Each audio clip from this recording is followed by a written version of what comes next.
Little Big Adventures.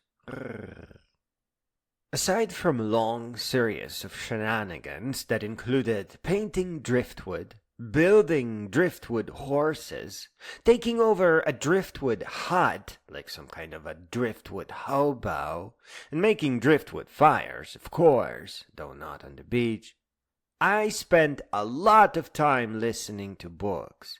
Out in nature, you hear what the author is actually saying. You can easily comprehend things, and you get plenty of time to think about it all. I think maybe it's not possible to read a book, and it may not even be possible to properly hear one when you are in a city, when you are on the clock, away from stars and forests and the lullaby of lakes and oceans. I once spoke to a very serious older lady who had her books on her, but she seemed to have been just passing time while staring at letters.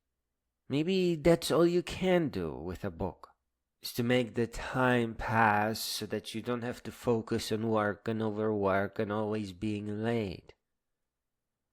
I think the right way to read a book is to be out in the middle of some great adventure. Biographical accounts of adventure, when you are living in the middle of a wilderness, are urgent.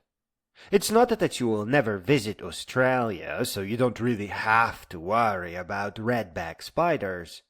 It is that you will never visit Australia, so that you don't have to worry about the tiny little deadly things. Not to mention stinging seashells, blueies, and saltwater crocodiles, just when you thought that sharks were bad enough.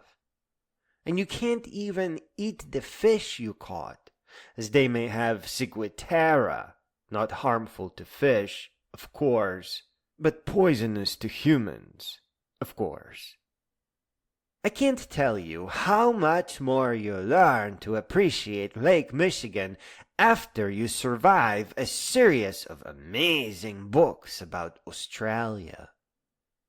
And before you ask, no, mosquitoes are not a problem so as long as you bring those anti-mosquito incense. They are pinky finger thick and chase all the bugs away. Just watch out for the hot ash if you ever care to move them. And the people are nice. It's not just the vacation, nah, it's the adventure. It is what we are supposed to do. And many are very funny.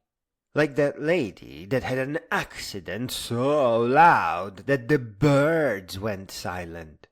And instead of briskly walking to change, she yelled, "Pull my finger!"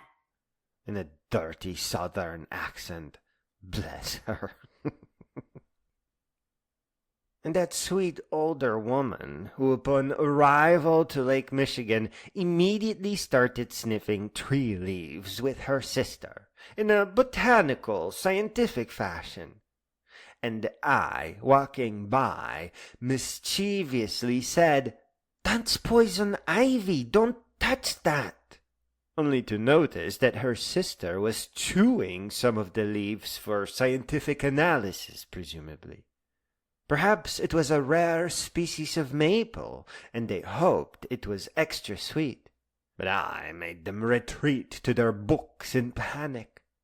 Then, on my way out, I've noticed that the wiser lady was very happy with my dumb joke, and I am proud to this day. The lady that released the half-chewed leaves with a dollop of goo and a sprinkle of panic did not care to wave by. Leave your pride at home, dear madam. As the southern fart lady teaches us, in the wilderness we're all wild. I wrote this text the day before first day of spring, when Appalachian Trail hikers were getting ready to leave for the 2025 season, wishing that I could somehow remind them all to bring their narrated books along. It is such a big deal to study philosophy, sciences, and even look into biographies. But I tell you, without thinking too much about it, they all have mastered a thing that none of us are sure about. And tragically, we are so much poorer for it. I also prepared advice for the rest of us. The shortest possible adventure that may not even guarantee any kind of enlightenment, though it will surely restore you quite a bit, is 12 weeks long. So as long as you don't have any deadlines at the very end, it takes 2 long months to unwind, and finally a long month to see what you have been missing. Even when we grant ourselves a month of vacation for every month of work, that is still not enough to do our delicate minds justice. The Triple Crown hikers have that duration down.